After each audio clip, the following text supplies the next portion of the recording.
Well, welcome to episode 3 of the Quad. I am Eric Page, Vice President for Enrollment and Marketing Strategy at Carnegie Dartlet. Thanks everybody who is joining us live today.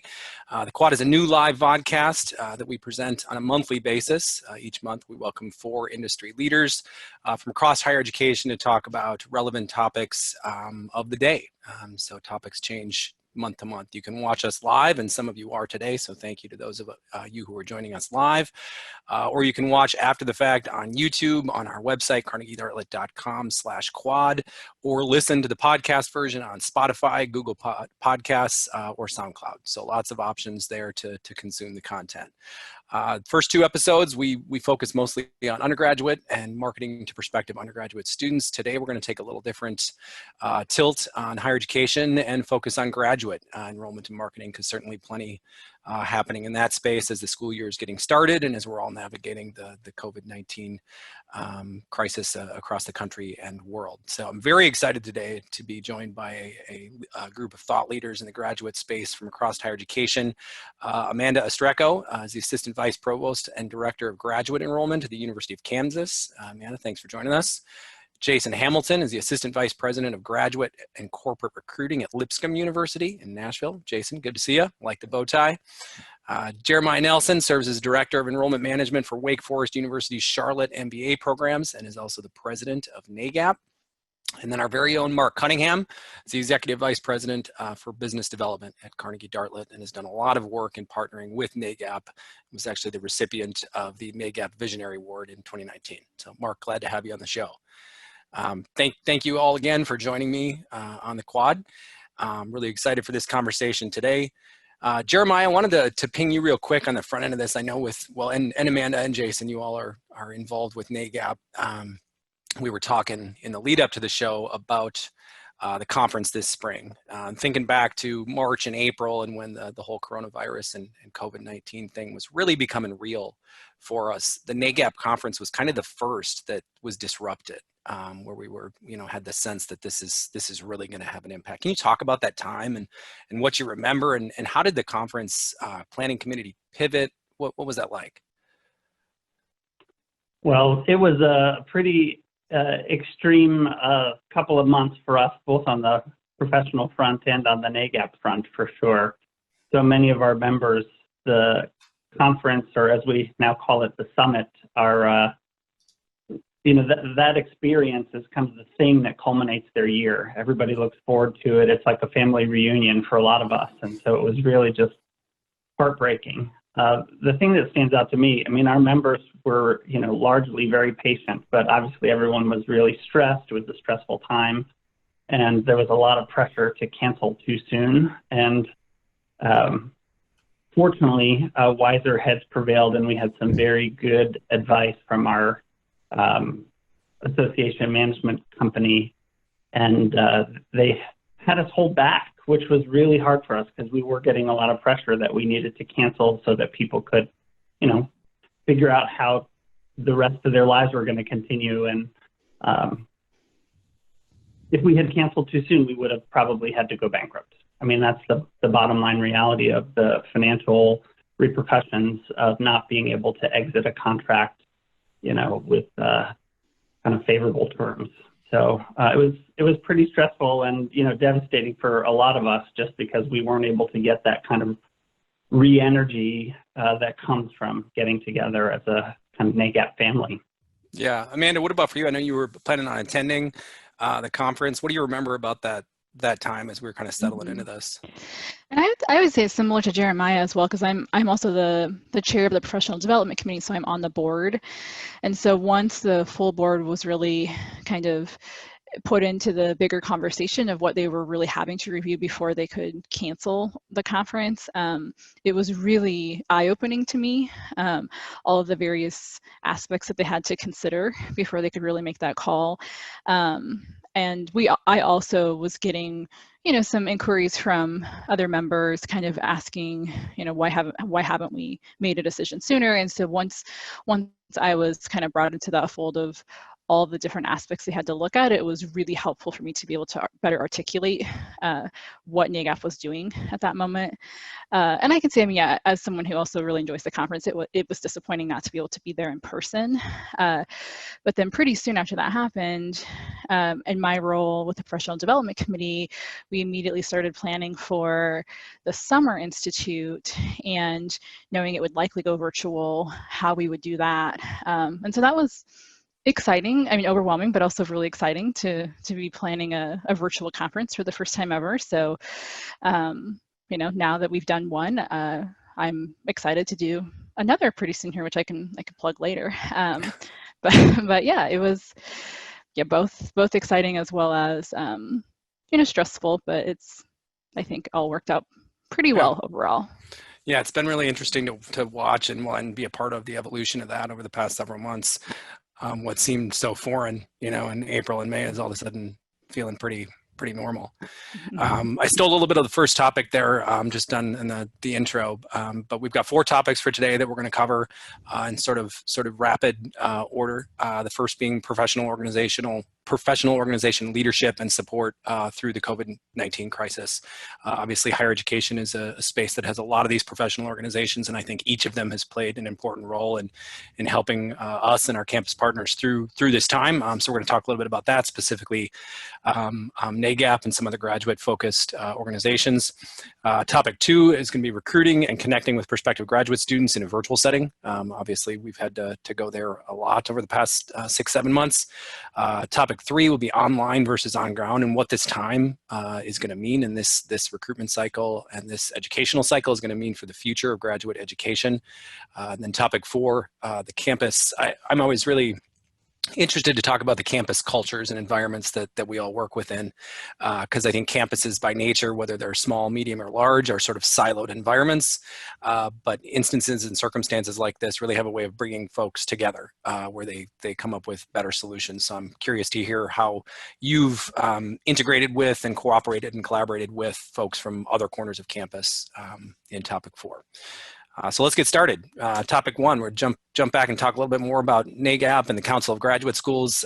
Amanda, I know you're deeply involved in that as well. How have those organizations, how have you worked within those organizations to help guide the members through this time? And Amanda, actually Jeremiah, I'll jump to you first on that.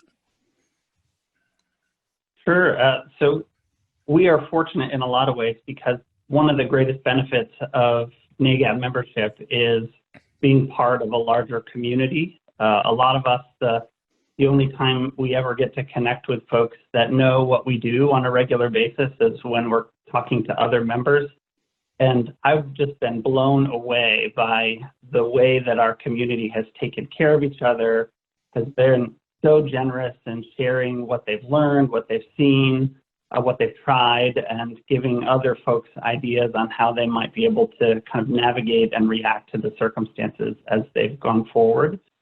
We had a really fortuitous launch this year ahead of COVID. We launched an online networking platform that we call the Exchange. And it was really every day just chock full of people chiming in, asking questions, sharing their experience and responses. What are you doing about the GRE? How are you accepting or navigating at-home testing?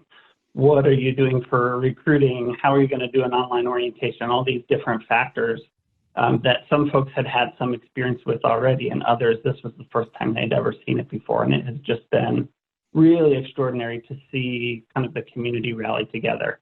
We've offered a lot of other kinds of programming, conversations. We just had a webinar that was kind of COVID related, and there was hundreds of people on the webinar. It was really surprising where, usually on a live webinar, you see 50, 60, 80 people, and this was hundreds of people just, clamoring to learn how others were thinking about COVID. So it's been remarkable that everybody has really come together and supported each other in a way that I don't know is necessarily true in a professional organizational context. So, yeah, Jason, how have you tapped into that from your seat at Lipscomb? Yeah, as Jeremiah was saying those things, I thought back to when I first came on board here at Lipscomb. And I was brought here 2.5 years ago for the centralization of graduate recruitment. And my background is previously had been primarily in undergraduate recruitment and advising. And so from day one, I knew, okay, I'm going into the graduate space, which there are transferable skills, but I need resources. I need the same network that I used to have on the undergrad recruitment side, but now on the graduate side. And so I quickly joined as a member, but also started tapping into some of the different resources, whether it's the listservs, the emails, the exchange, just understanding some of the best practices that other institutions are doing. And I think that becomes a common question as you work with different grad programs, colleges, or schools within your institution is, well, what's the industry doing? What's the best practice? And so not just being able to say, well, this is what I think is happening, but to be able to go to a central source and be able to pose a question and get responses, or just be able to use some of the resource tools that are there. For me, it's also about relationships and networking, and not just for me personally, but for our staff development. So these are all opportunities that NAGAP has provided. And I would probably say that at least 3/4 of our staff have participated in a NAGAP conference. The last little group was going to go this year, and we'll still get them involved in attending something, just because it's a great professional growth opportunity as well. Meet other people, colleagues. Again, as you run in situations throughout the year, you then have others that you can connect to and rely to. The last thing I was just going to say is that just understanding different systems, CRMs, or hey, is anybody working with Banner as your SIS? And now all of a sudden, what are you doing? What are you shifting to? And getting a sense of those things. So it's been a great resource, best practices, both for student focus as well as institutional focuses.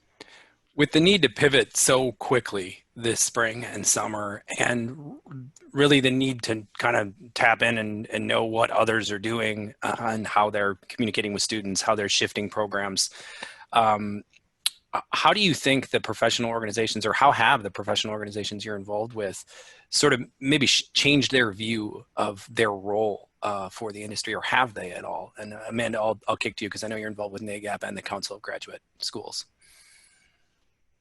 I mean, what I've really seen is a lot more targeted ways that those organizations are trying to reach out to their members. I mean, even just yesterday, I received an email from our Midwestern Association for the Council of Graduate Schools, so from our regional group, where they set up, a series of social events like once a month for our individuals to just connect and to really have those conversations. And then in addition to that, they also set up, a virtual meeting for the fall, which they've never done in the past. We have our annual conference, and there's some other things that the Council of Graduate Schools has had, but as a regional group, they've never organized anything quite like that before. So I'm seeing organizations, including NAGAP, just really do a whole lot more targeted outreach and taking the opportunity to provide more professional development opportunities that, perhaps, we could have been doing virtually before, but now I think we really see there's not only a need, but that is how we can actually provide that information to our members. So here's where I will plug something that we're planning for the fall. So we are planning a fall professional development institute. So we normally have one in the summer and one in the winter, and so we're also planning one for this fall for the end of October, and that'll be a brand new opportunity that we've never provided to our members. So webinars is one very specific example of how I see organizations really reaching out to members, but I also see a whole lot more studies that are out there and surveys of whether they're members or students or prospective students. So from my perspective, I really do think that those organizations are trying as hard as they can to provide the latest information and as much valuable information to its members as they possibly can. And that's a segue, or good segue to my next question. I think that this period of time is going to redefine the way we consume and experience a lot of things. Education, certainly primarily in our focus, but from a professional development standpoint, what do you think that's going to look like on the other side of this? I mean, obviously, we're going to run back to conferences when we can, because we'll want to congregate and socialize and educate ourselves. But I think that we've discovered in the interim, as you're referencing, a lot of different ways to deliver content and value.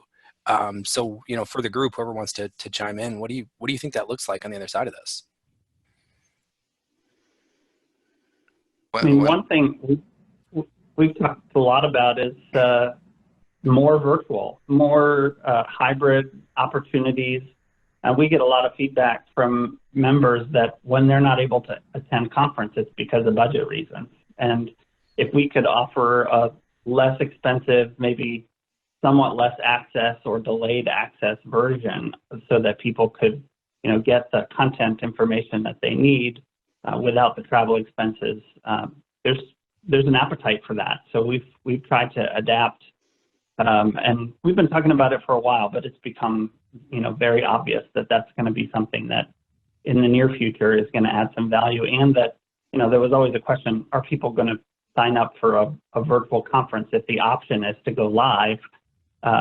It seems like the answer is certainly yes for the future because of the travel restrictions and budget cuts and that kind of thing. But even going forward, it seems like there's going to be value, and people will be more used to consuming and learning in that way. So it'll be more attractive, we think, too.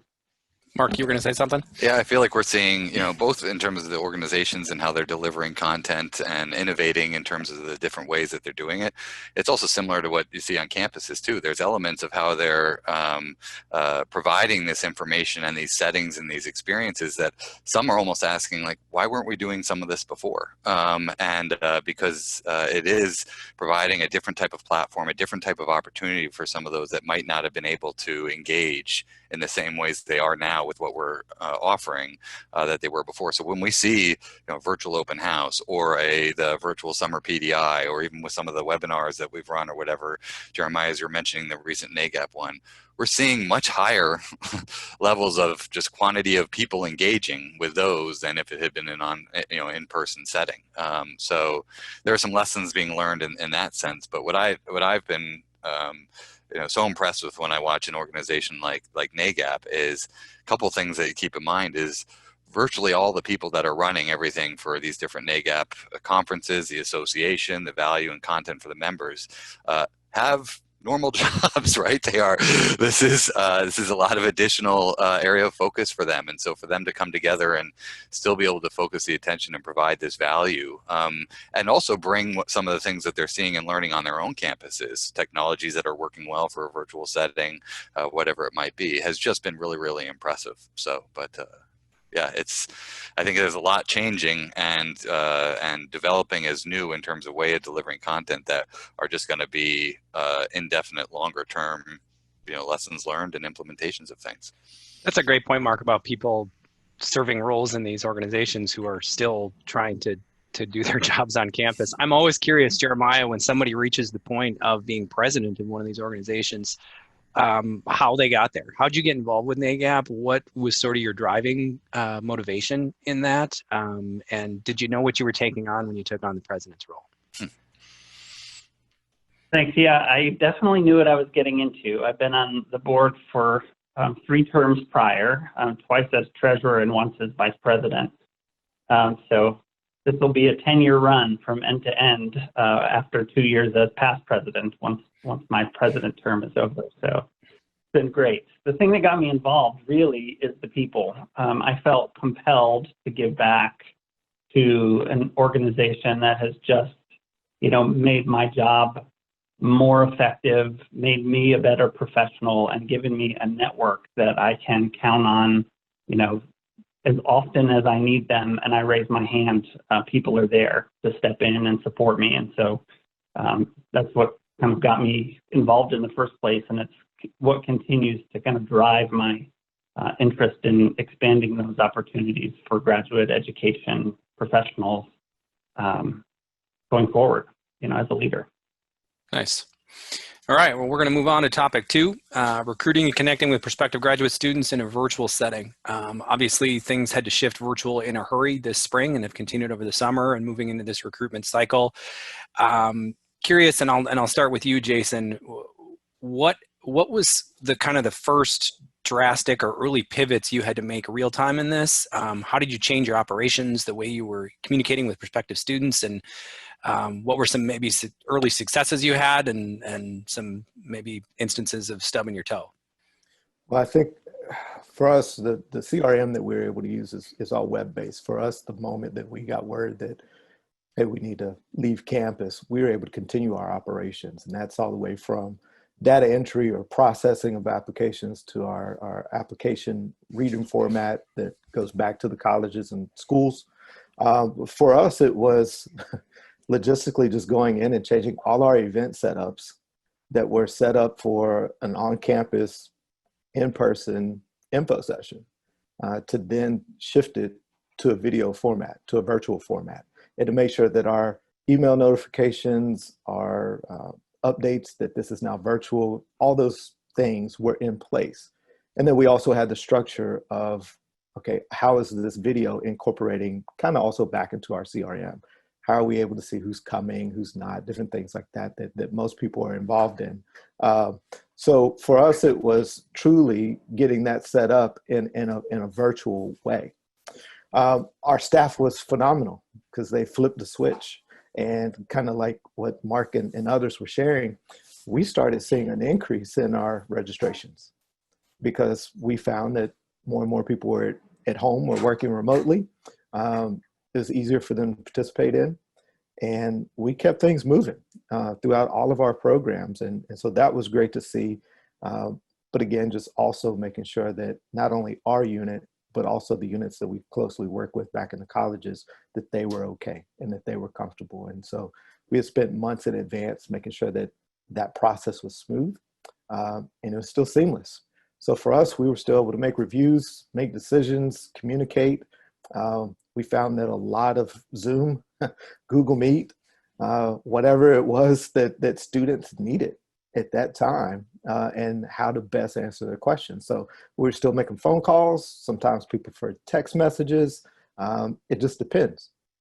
But we also then realized that we needed to make sure our website was up to date as well, and to reflect all these different changes that were happening. Yeah, there's never been a more important time to have a good user experience on your website. I think people are learning that in a hurry. Amanda, what are you hearing as you interact with and talk with prospective students? What are they telling you? Well, and I can say so.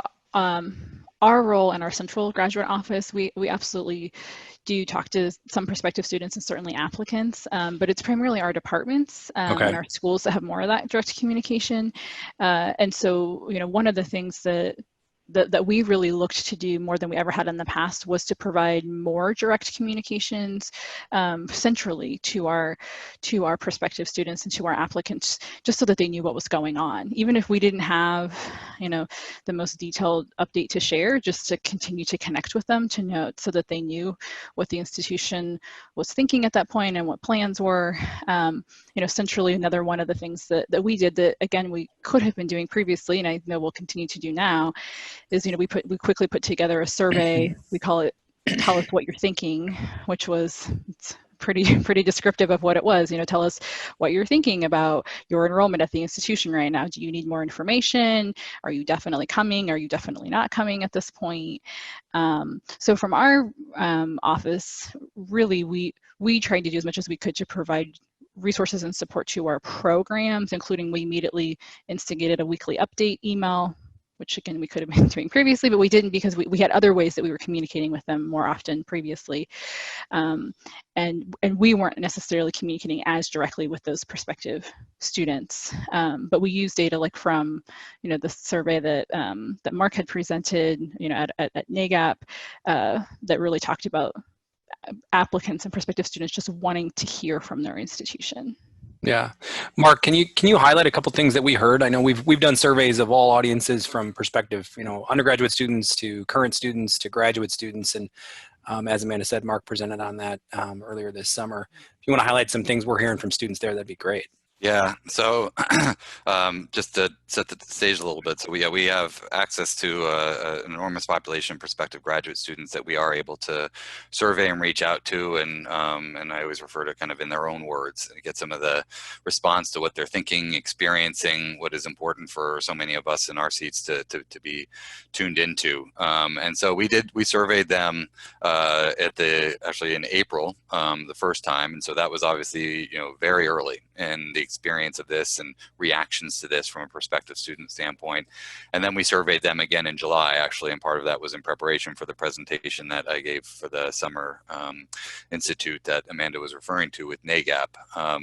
And we asked questions around levels of concern, certainly financial impacts as it relates to their graduate education, some of their decision making and how that's changing, just simply some of their behaviors and how they're spending time and expectations levels around communication and content.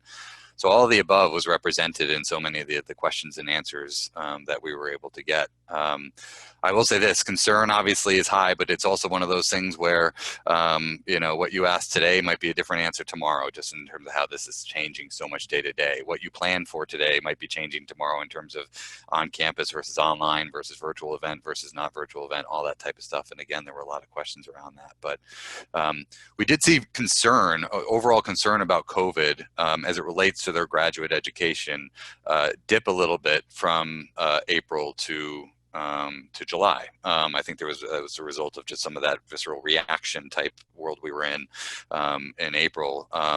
But there was a majority of them talking about not necessarily having it change their plans that they already had in place. The bulk of them were talking about just, I'm not changing any of my plans, that sort of thing. But then when we did get the original kind of part of this question or topic was around recruitment and marketing and connection, we asked them some things about, what resources are they leaning on most during this time as it relates to their graduate education research and process. And far and away, no surprise, was the website. Right, 80% said website is one of the top resources I'm relying on, followed by online search. So they are looking to Google to answer their questions, right, about what opportunities, what current situations, that sort of thing.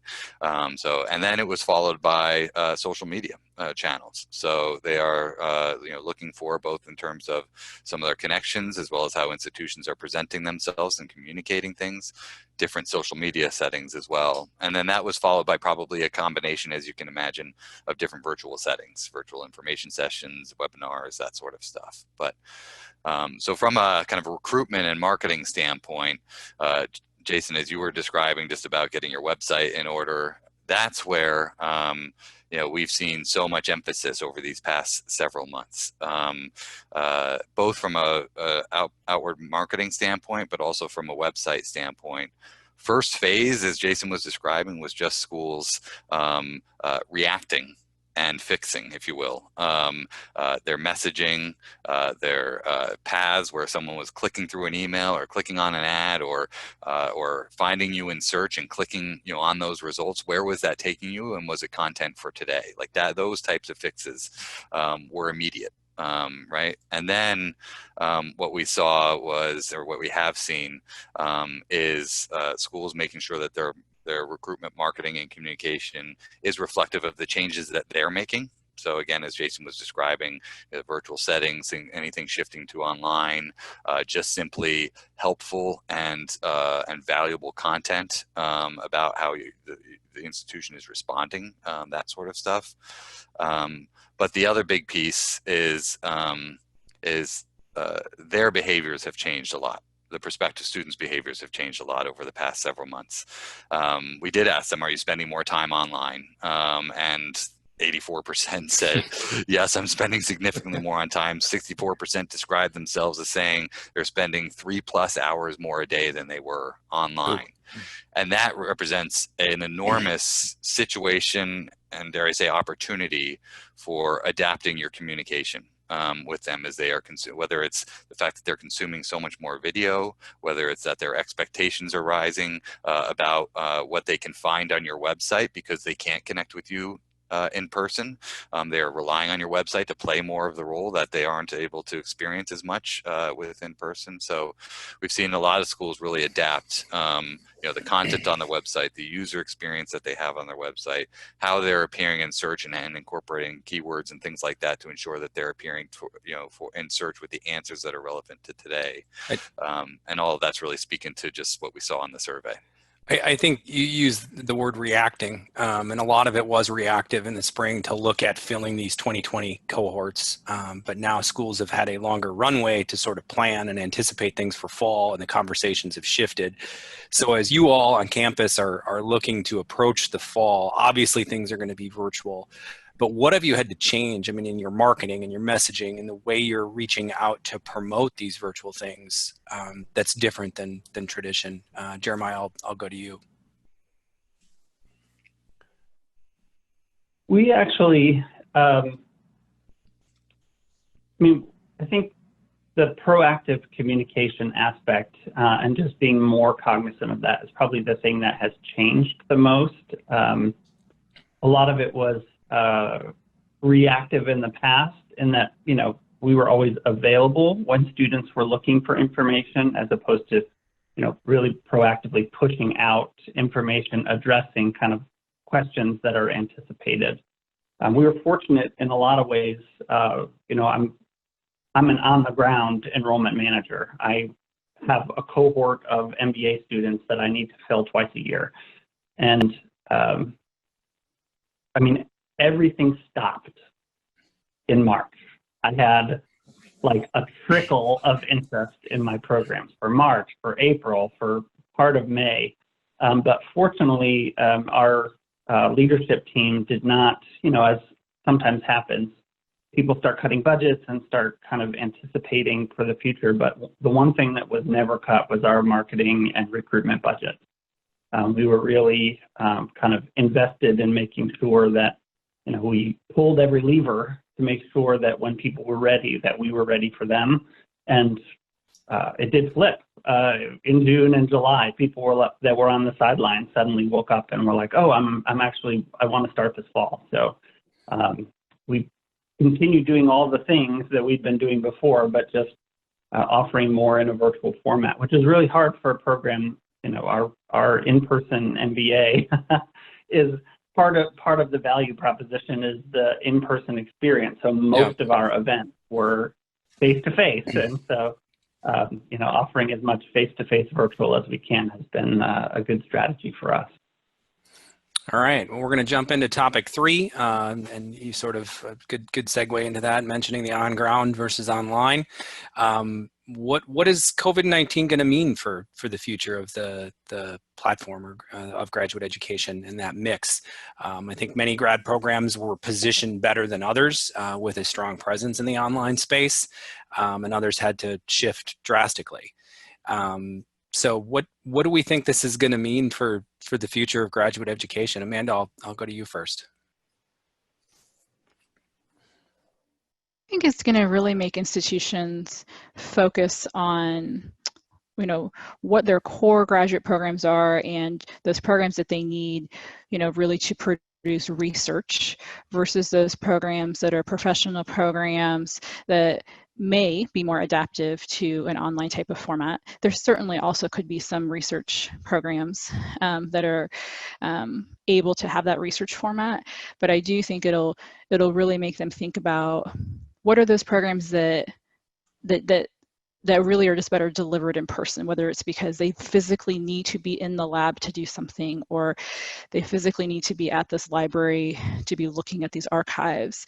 That's one way to look at it, but then I think even they're going to need to think about how can we even take those in-person experiences and move them online if we need to, and then really determine what is the best format. Can we deliver both going forward, or is this one format really better than the other? One thing I haven't seen survey data on quite yet is students of all ages, from my 8-year-old to undergraduates to graduates, are having forced remote educational experiences that are going to impact the way they feel about online education and remote education in the future. What do you anticipate on that front? And have you heard anything from maybe current undergraduate students who are thinking about graduate school, and what their opinion is of online education? Jason, any thoughts on that? I think both what Jeremiah and Amanda have mentioned are key points. The cost versus value. And for me, value is also part of the experience. I think it is about what programs can you deliver, and does your institution even have the methods to deliver in an effective online or hybrid manner? I know here at Lipscomb, we've had that conversation about which programs could be hybrid. How do you, and as we talk about marketplace and market share, how do you expand your reach from, say, a local or regional institution to statewide to within your greater, say, Southeast, where I'm at? And what does that look like? I think it's also going to come back to the students. What is it that they're looking for? And I think that that's part of the big question that has to be asked is, what does the respective student want? Do they want the ease of online? Is it a cost matter, an issue? Is it about the flexibility of schedules and what does that look like? And also, what type of learner am I as a prospective student? Can I handle kind of either synchronous or asynchronous learning, and I never have to step foot on campus? Or do I thrive better in a mix of that, but the personal interaction with other classmates and faculty members? And I think that there's a mix, right? There's some that are well suited for online. And if your institution was already positioned in an online format, you're probably going to continue to thrive and have that market. For others that aren't, you're fighting an uphill battle. And so you have to find the technologies that leverage that quickly. You still have to be able to deliver on value and experience for the student for the cost that you're willing to pay. So that becomes the interesting part as an institution. What are we offering? What's the cost structure? How do we pivot? Or what do we change? Or do we not? And so I think both on the undergrad, but specifically in the graduate space, you're going to start seeing institutions ask themselves, who are we and what really makes us different? Because what used to make us different is null and void because everybody's online. And so now we have to figure that out a little bit. But I think that, based upon our experience here, we've had a good season, a good enrollment so far. And some of our classes are hybrid. Some are these rotations. It kind of depends. Biomolecular science is a lab science master's program that's kind of hard to do remotely. The same with the PharmD program or anything else. So we're finding a bit of a mix. And I think some students are also kind of waiting to see, what happens. Yeah. Like I could probably do this for one term, but what does it mean when I come back in the new year or by next spring, next summer? And so I think we're all still waiting and trying to figure out the different variables and levers that we need to pull based on program and institution to institution. I don't know about the rest of you, but I feel like biomolecular science sounds like a hard program to do in any format, in person or online. Jeremiah, in terms of types of institutions, what do you think the types of institutions that are positioned to be successful, in the short term as this is unfolding, and then the long term as maybe there's a shift in the paradigm from, online to on ground? What types of institutions do you think are set up for success in that environment?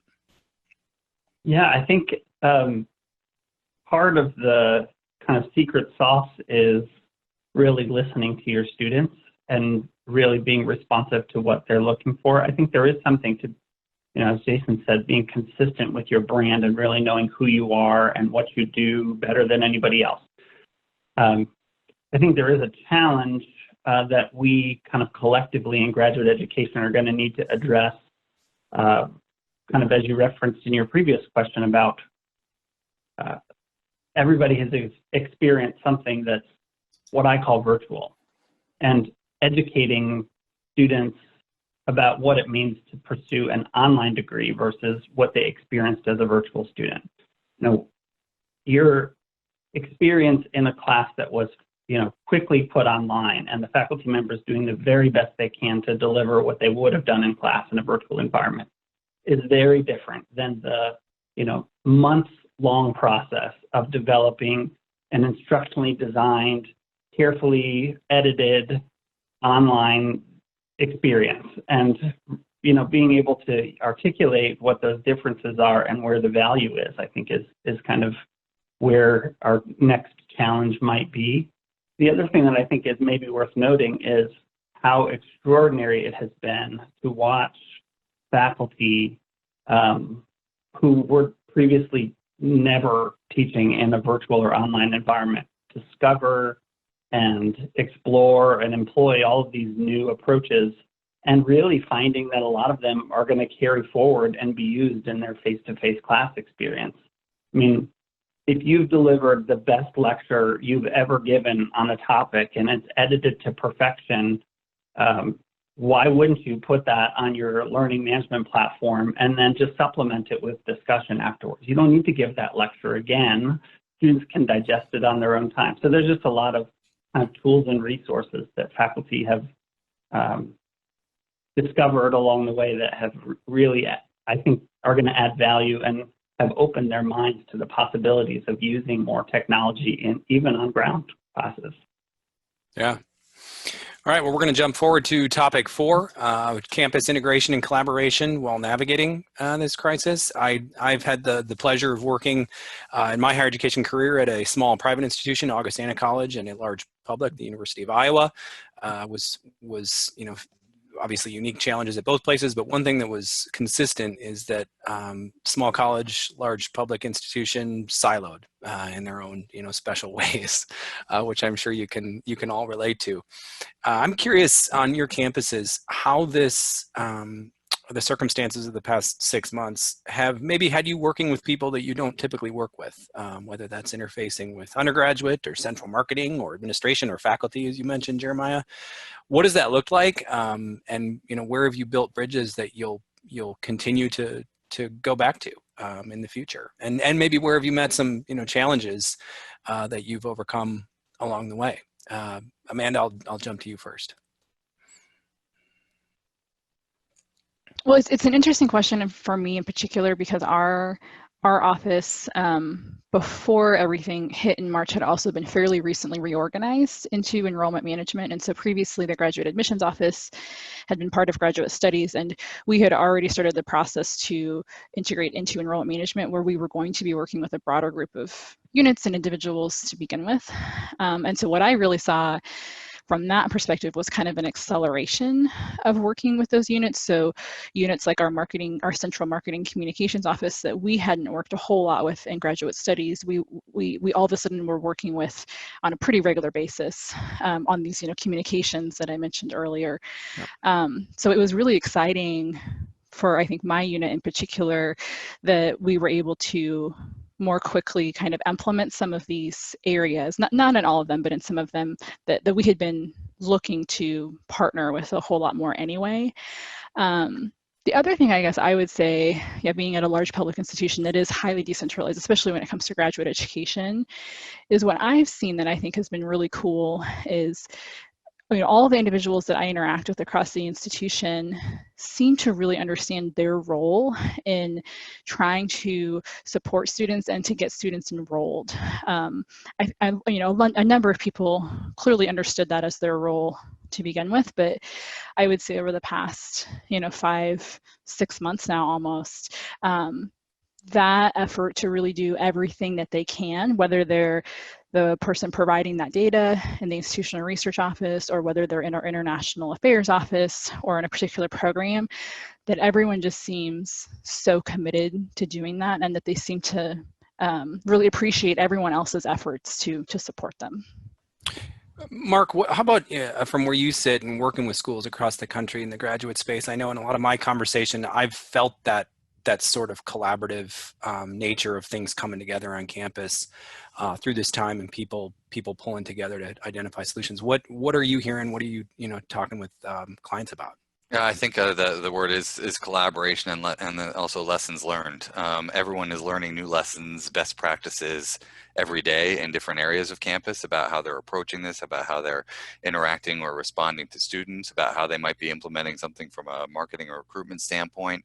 And I've seen a lot of kind of, again, sharing and collaboration about what they're seeing working, because obviously it's beneficial to the entire institution. So, you know, whether you are talking about undergraduate admissions and graduate admissions and having some more of those conversations, you know, virtually and through Zoom meetings like this, and or in institutions that have a setup like this, you know, leaning on central marketing or the marketing department in a, you know, a more cohesive way altogether.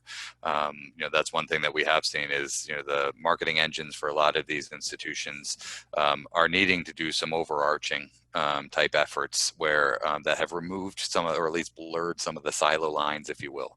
And so some of that type of stuff happening has been what we've seen quite a bit of. And so I think, again, as we were talking about before, there are going to be some lessons learned from this experience that people will say, this is how we potentially can work. These are examples of how we can work together differently moving forward on a permanent basis, because we've seen the benefit and result.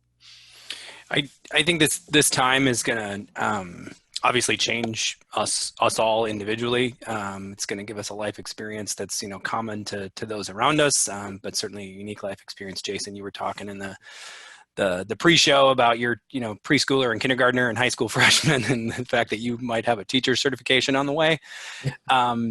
Curious how do you think it's going to change your institution? From maybe a collaborative sense, from maybe a, you know, a planning sense, or how you're working together, you know, specifically to Lipscomb. Jason, what do you think you've experienced there, and where do you see, you know, what do you see on the horizon? You know, I think for us, this spring has also had another compounded factor in that we're in the midst of transitioning to a completely different student information system enterprise throughout the entire campus. And so what I found is that while we were already doing a pretty good job of making sure that we're communicating, collaborating to bring in the class, whether that was with the administrative staff back in the colleges, the deans, the business office, the registrar, we really had to make sure that we were all talking and working together. You know, we need every single student, just like any institution. So it was good to see that. And when we realized that something wasn't in place or needed to be tweaked or adjusted, we were all open to it. Because again, we know that change is new. We're living in a world of unknown, and we always have to somewhat be fluid as best we can while still staying focused on educating students. You know, I think for us, as we move forward, it's still going to be that collaborative effort. I think it's going to be a matter of us understanding still what are student needs, what are some tweaks and adjustments that we need to make. I would say, because we are a centralized graduate admissions office, we've been working closely with marketing and others. And so for us, that never skipped a beat. And I think that benefited us. But I did find that we were working and talking more also with the undergraduate office and understanding, well, here's our student experience. What's your student experiences? Are there things that we need to learn? What about advising? And how is that going in this virtual setting? The next year will be interesting, not only from the recruitment efforts, but I also think about the ripple effects financially that COVID has had on the entire nation, on people's financial resources, the importance of education. How does that help me, especially graduate education? How does that affect me from an employment and marketability standpoint? Student indebtedness, which was already a national platform and conversation at hand. How is that intertwined into all these conversations? Those have been on our mind, but I think that they are even more heightened now, as each institution still tries to make sure that we sustain and not just making it from year to year, but we are sustainable in what we're doing, in our practices and in our recruitment and our marketing and different things. I would say for us, we realize now that everybody realizes you have to have different ways of recruiting students. And we have a very committed and strong digital marketing partner that has been helping us make sure that we continue to have leads, Carnegie Dartlet. That's So not a plan, I swear. No, it's not. But we've been fortunate in that regard. But I think, from a graduate standpoint, there are no college graduate fairs. Can't travel. And so how do you do this? And if you had a corporate engagement or recruitment plan in place, how is that also shifted, and what does that look like? So I think all of these things are just constantly involved. I think all the points that all of us have made really is kind of where we're at right now. And it's a matter of, as we move forward, what across this plate, this landscape of opportunities and options are going to be best suited for us, and let's strategically make some of those decisions moving forward. Yeah, those are great points, Jason. I think you gave us our 4 topics for our next graduate-focused episode. I appreciate you doing the legwork there. For today, that's going to wrap up topic 4 and today's episode. Thank you to those of you who joined us live. Thank you to those of you listening after the fact, and mostly thank you to today's guests, Amanda, Jeremiah, Jason, and Mark. I really enjoyed the conversation. Certainly lots to talk about, and a very important time to be having these conversations and thinking strategically about the future of higher education and graduate higher education in particular. So thank you again. Take care, and we'll see you next time on the Quad.